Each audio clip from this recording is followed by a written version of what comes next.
students, இன்னைக்கு வீடியோவில் நம்ம ஸ்டேட் போர்ட் +1 அக்கௌண்டன்சி சப்ஜெக்ட்ல 10th சாப்டர் டெப்ரிசியேஷன் உடைய இல்லஸ்ட்ரேஷன் 1, 2, 3 இந்த 3 சம்மும் பார்க்க போறோம். நான் உங்க ஹோஸ்ட். வாங்க இப்போ வீடியோக்குள்ள போலாம்.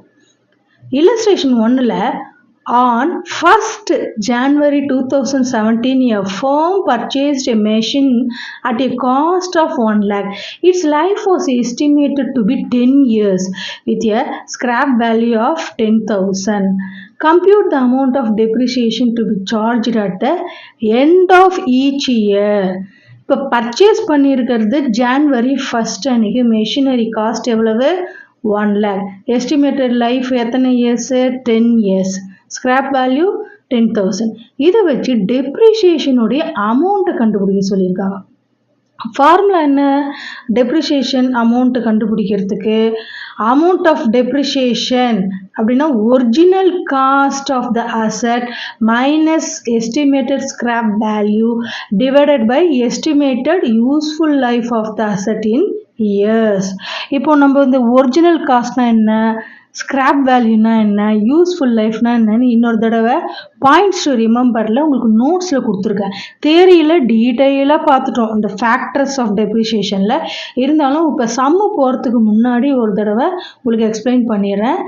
பாயிண்ட்ஸ் ரிமெம்பரில் இந்த original cost of the asset or other name வந்து actual cost of the asset அப்படின்னா என்னென்னா it incurred acquiring or constructing the asset.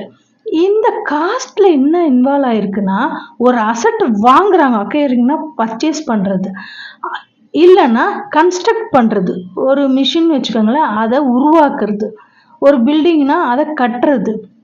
So அந்த மாதிரி செலவெல்லாம் வந்து ஆக்சுவல் காஸ்ட் ஆஃப் த அசட்னு சொல்கிறோம். எக்ஸாம்பிளுக்கு வந்து பர்ச்சேஸ் ப்ரைஸ், ஃப்ரைட் சார்ஜஸ்னால் என்ன, transportation of goods from one place to another, லோடிங்னா ஏற்றுதல் இறக்குதல் சார்ஜஸ்ஸு, ஏற்றுற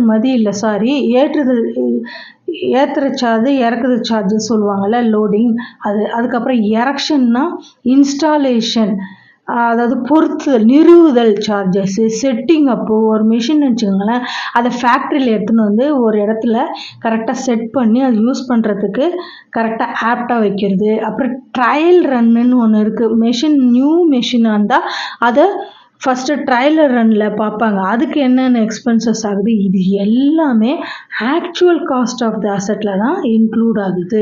ஸோ இது மாதிரி நேம்ஸ் வந்தாலே உங்களுக்கு இப்போ சில சம்மில் வந்து எக்ஸ்ட்ரா இந்த மாதிரி words erection cost, setting up cost, trial cost, freight காஸ்ட்டுன்னு வந்தால் அதை ஆக்சுவல் காஸ்ட்டோட நீங்கள் ஆட் பண்ணிக்கணும். So that is also included in the original cost. Okay.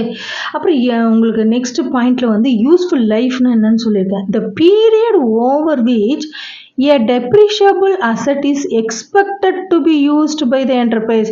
அந்த பிஸ்னஸில் அந்த டெப்ரிசியபிள் அசட் இருக்கு இல்லையா, மெஷினரின்னு வச்சுக்கோங்க, அந்த பில்டிங்னு வச்சுக்கோங்க, அது எவ்வளோ நாள் யூஸ் ஆகும்.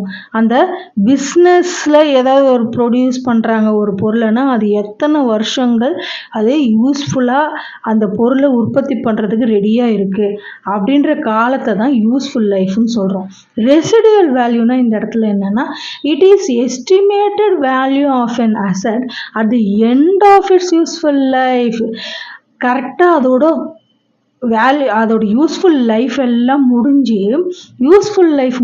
அதோட எண்டு இருக்கு இல்லையா, அப்போ எவ்வளோ வேல்யூ அப்படின்னு கண்டுபிடிக்கிறது எஸ்டிமேட்டட் லைஃப். அதுலேயும் என்ன பண்ணணும், ஆஃப்டர் டெப்ரிசியேஷன் காஸ்ட் அப்படின்னு டெப்ரிசியேஷன் காஸ்ட்டு ஒரு 10,000 5,000 இருந்ததுன்னா அதெல்லாம் மைனஸ் பண்ணிவிட்டு பேலன்ஸ் இருக்கிற காஸ்ட்டை தான் ரெசிடுவல் வேல்யூன்னு சொல்கிறோம். ஸோ இதில் வந்து உங்களுக்கு ஃபார்முலா ஏற்கனவே தெரியும். அமௌண்ட் கண்டுபிடிக்க original cost of the asset minus estimated scrap value. Original cost 1 lakh கொடுத்துருக்காங்க. 1 lakh minus estimated scrap value 10,000 போச்சுன்னா 90,000 டிவைடட் பை எஸ்டிமேட்டட் யூஸ்ஃபுல்லாக 10 yearsன்னு சொல்லியிருக்காங்க.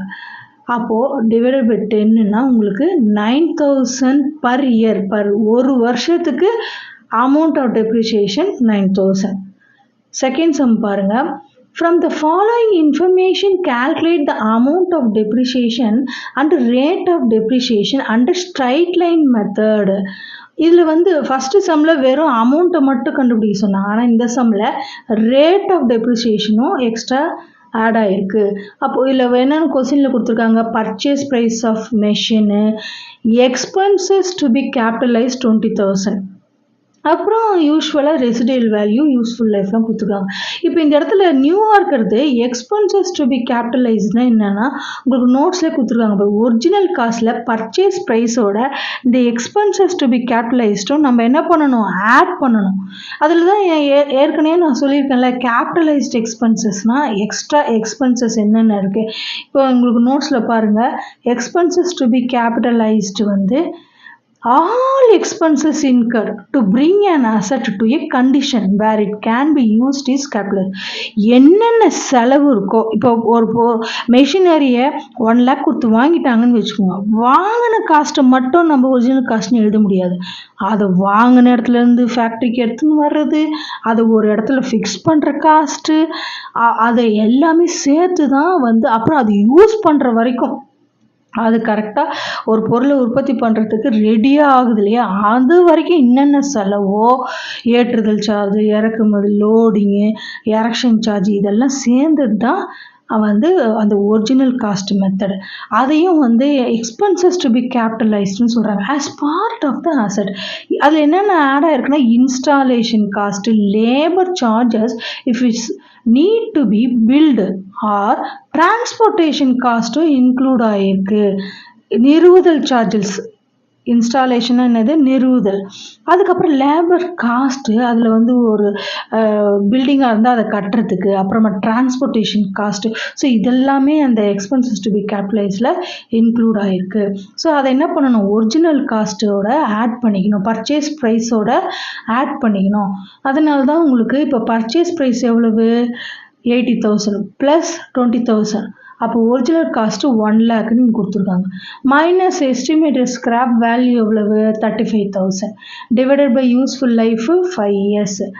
அப்போ 1 lakhலேருந்து 35,000 போச்சுன்னா 65,000 டிவைடட் பை 5னா 13,000 பர் இயருக்கு உங்களுக்கு அமௌண்ட் ஆஃப் டெப்ரிசியேஷன் கண்டுபிடிச்சிருக்கும். இப்போ உங்களுக்கு கேல்குலேஷனில் பாருங்கள், 65 டிவைடட் 5, 4 5 5 மீதி 1 3 15 13 ஆயிடுச்சு. சரி, நெக்ஸ்ட் ஸ்டெப் வந்து ரேட் ஆஃப் டெப்ரிசியேஷன்னா அதுக்கு formula amount of depreciation per year divided by original cost into 100. இப்போ அமௌண்ட் ஆஃப் டெப்ரிசியேஷன் கண்டுபிடிச்சிட்டோம், எவ்வளவு, 13,000. அப்போ 13,000 டிவைடட் பை 1 lakh இன்ட்டு 100 போட்டால் உங்களுக்கு 13% வருது. ரேட்னா என்னது, பர்சன்டேஜ் ஆஃப் டெப்ரிசியேஷன். இப்போ இதில் எப்படி கால்குலேஷன் பண்ணுவீங்க, 13,000 டிவைடட் பை 1 lakhனா இதுக்கு எத்தனை ஜீரோவோ அத்தனை ஜீரோ அடிச்சுங்க, 30 கட், இங்கே ஒரு 20, அவ்வளோதான். அப்போ பேலன்ஸு 13%. நோட்ஸில் ஏற்கனவே சொல்லியிருக்கோம், ஒரிஜினல் காஸ்ட் வந்து purchase price plus expenses to be capitalise. Next sum பாருங்க, இல்லஸ்ட்ரேஷன் 3ல find out the rate of depreciation under straight line method from the following details. Original cost கொடுத்துட்டாங்க, estimated life 10 years, scrap value சொல்லிட்டாங்க. என்னதான் அவங்க rate of depreciation டைரெக்டாக கேட்டிருந்தா கூட நம்ம அமௌண்ட் கண்டுபிடிச்சா தானே ரேட்டு கண்டுபிடிக்க முடியும். அதனால் ஃபஸ்ட்டு நம்ம அமௌண்ட் ஆஃப் டெப்ரிசியேஷன் கண்டுபிடிச்சிடணும். அமௌண்ட் ஆஃப் டெப்ரிசியேஷன் பர் இயருக்கு ஒரிஜினல் காஸ்ட் எவ்வளவு, 10,000, ஸ்கிராப் வேல்யூ எவ்வளவு, 2,000, 10லேருந்து 2 போச்சுன்னா 8,000, ஓகே, டிவைடட் பை 10 yearsனால் 800 பர் இயர். அப்போ அமௌண்ட் ஆஃப் டெப்ரிசியேஷன் கண்டுபிடிச்சிட்டோம். அடுத்த step rate of depreciation. Amount of depreciation per year divided by original cost into 100னா 800 divided by 10,000 original cost into 100 வந்து 8%. இது எப்படி வரும், இதுவும் வந்து ஜீரோலாம் அப்படியே அடிச்சிட வேண்டியது தான், 2 0 2 0, இந்த ஒரு 0 இந்த 0, அப்போது 2 0, இதுக்கு ஒரு 0க்கு 0, 2 0 அடிச்சிட்டோம், இதுக்கு ஒரு 0 இதுக்கு ஒரு 0, அவ்வளோதான். அப்போது 8% உங்களுக்கு ரேட் ஆஃப் டெப்ரிசியேஷன் கண்டுபிடிச்சாச்சு. ஓகே ஸ்டூடெண்ட்ஸ், இந்த வீடியோ உங்களுக்கு பிடிச்சிருந்தா லைக், ஷேர், சப்ஸ்கிரைப் பண்ணுங்கள். தேங்க்யூ.